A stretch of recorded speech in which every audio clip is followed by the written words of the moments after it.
В новостройке Эдельвейс города Ош чистая вода теперь будет бесперебойно поступать в каждый дом. Раньше из-за поломки старой насосной станции жители были вынуждены набирать воду из реки Ахпура. Решение проблемы водоснабжения стало радостным событием для местных жителей, которые теперь могут пользоваться чистой водой без ограничений. Раньше приходилось с трудом добывать воду. В новостройке уже установили новые насосы. Мы очень рады и благодарны всем, кто помог нам получить воду.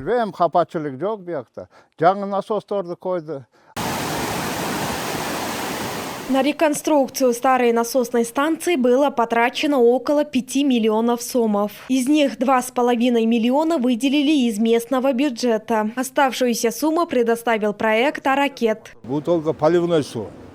Это только поливная вода. Раньше насосная станция работала плохо. Мы благодарны спонсорам, которые взялись за решение этой проблемы. Теперь перебоев с водой не будет. По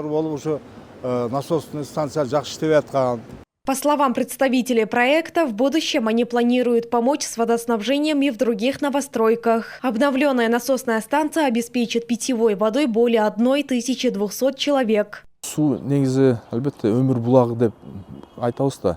Вода – это источник жизни. Без нее трудно существовать. Для комфортных условий человека вода играет огромную роль.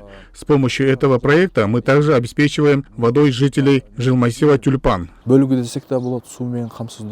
Напомним, новостройка Эдельвейс, расположенная в верхней части города Ош, состоит из 2 частей. Здесь проживает около 300 семей.